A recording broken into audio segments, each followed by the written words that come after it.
She-Hulk, found dead in Spain. The tragic end, she tried to escape.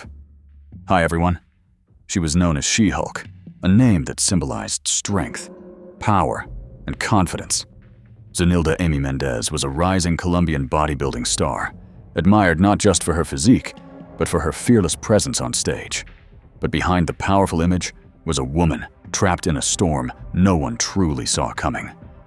While vacationing in Spain, preparing for what could have been the competition of her career, Amy's life ended in unthinkable violence. Her body was found beaten with a hammer. Beside her, her husband lay dead, his wounds described as self-inflicted. What began as a final trip before a long-awaited divorce turned into a deadly farewell. How did things spiral so fast? And why did no one stop it in time today? We uncover the chilling final days of a woman who inspired thousands, but died at the hands of the person she once loved. Dear friends, the story of Zunilda Amy Mendez, known to her fans and followers as Amy, or She-Hulk, was one of strength, ambition, and a dream forged in muscle and determination. But what unfolded during a quiet stay in Malaga, Spain, was a nightmare that even her closest supporters could never have imagined. Zunilda was 43 years old, a Colombian national who had steadily built a name for herself in the world of bodybuilding. She wasn't just about muscle, she was about resilience. After years of hard work, she had positioned herself to compete on an international stage, with a major event scheduled in Portugal just weeks away. Her coach believed she had the potential to rank among the top 10 competitors in the world by the end of the year. She had thousands of admirers online and over 100,000 followers on platforms like OnlyFans. To the outside world, she was on the rise. But inside her personal life, things were far more complicated and dangerous. Amy was married to 46-year-old Jared Gelling, a man who was reportedly both Colombian and American.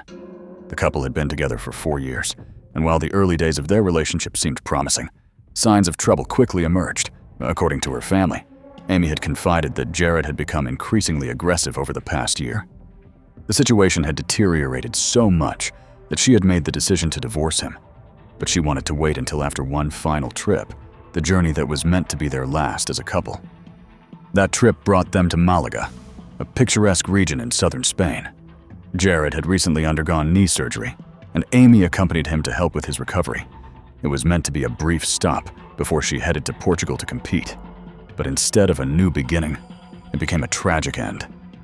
On a Thursday afternoon, at around 200 p.m., police in Malaga were called to the couple's rented home. What they found was nothing short of horrifying. Amy's body lay in one of the rooms, covered in blood, bearing clear signs of blunt force trauma. She had been beaten to death with a hammer, her final moments brutally violent. In the bathroom, Jared's lifeless body was discovered with multiple stab wounds that police initially described as self-inflicted. The scene was devastating. According to Spanish National Police, there was no sign of forced entry, no indication of a third party. All evidence pointed to a domestic tragedy turned deadly. An autopsy would later confirm the injuries, but authorities were already treating it as a likely case of intimate partner violence followed by suicide. For Amy's family, the shock was unbearable, but not entirely unexpected. They hadn't heard from her since the previous Saturday. Concern grew with each passing day of silence. When the news finally broke, it confirmed their worst fears. Her niece, Zunilda, revealed that Amy had been planning to divorce Jared after the trip. In her words, it was her last trip with him, a farewell. Amy had apparently stayed in the relationship longer than she should have, hoping things might improve. They had already broken up once and spent time apart, but eventually reconciled. Unfortunately, the cycle of mistreatment continued. Zunilda described Jared's behavior as increasingly controlling and aggressive. The family knew Amy was in a dangerous situation, but they also understood that she felt obligated to support him through his surgery before leaving. It was a final act of compassion that may have cost her life. Despite the horror, there were subtle warning signs. Amy's coach, Brandon Ray, posted an emotional tribute on Instagram after learning the news. Just 17 days before her next competition, they had been planning to shock the world. He believed in her potential to be a global champion. In one haunting post, he wrote, "We were so close to the end, but the closest person to you ended it too soon." His message didn't just grieve a lost athlete. It warned of the deadly consequences of ignoring domestic violence. Brandon called out the dangers that often hide behind closed doors, saying, "Domestic violence should never be taken lightly because it can leave many with a heavy heart." That sentiment is echoed in statistics worldwide. Women in abusive relationships are at a significantly higher risk of being harmed when they attempt to leave. In Amy's case, her plan to divorce Jared appears to have triggered the violence, whether it was jealousy, control, or emotional instability. Something pushed him over the edge. But who was Jared Gelling? Information about him remains scarce. But what is known paints a complex picture. He didn't have a criminal history in Spain, and he appeared to live a relatively quiet life with Amy in Dubai before their trip. His dual nationality and low profile made it difficult for Spanish investigators to establish a clear motive beyond the likely explanation of domestic abuse and control. What investigators did find, however, was a man in crisis. His wounds were deep and numerous. If they were indeed self-inflicted, it suggests a desperate, disturbed state of mind.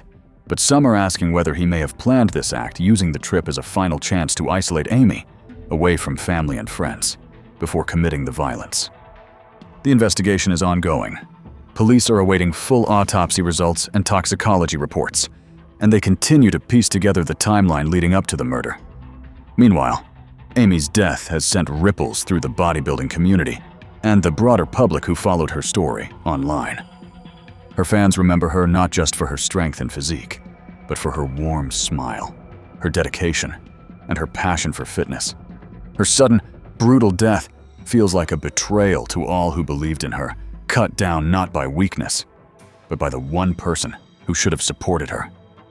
In the days following her death, messages of grief and support poured in across social media. Followers, fellow athletes, and even strangers expressed heartbreak and anger. Many questioned how this could have happened. Why wasn't there more protection? Why did no one intervene sooner? But as is often the case in domestic violence situations, the abuse is hidden masked behind social media smiles and public appearances. Victims often keep quiet, hoping things will change, or out of fear of making things worse. Amy's story is a tragic reminder of how quickly things can spiral. One moment she was preparing to shine on stage. The next, her light was extinguished forever. In the end, Amy Mendez's story is one of heartbreaking contrast. A woman who spent years building strength on the outside, while quietly enduring emotional pain behind closed doors. She was admired by thousands, poised for greatness. And yet, she was taken far too soon in an act of senseless violence that could have been prevented. Her death is not just a tragedy, it's a call to listen, to notice the signs, and to never dismiss the quiet warnings of someone asking for help. Behind every headline like this is a real person, with real dreams and loved ones left shattered in the aftermath. Amy's legacy will live on, not only in the bodybuilding community, but also as a solemn reminder of how dangerous silence can be. Let's honor her by not turning away from stories like this. If you or someone you know is in danger, speak up because staying silent can cost more than we think.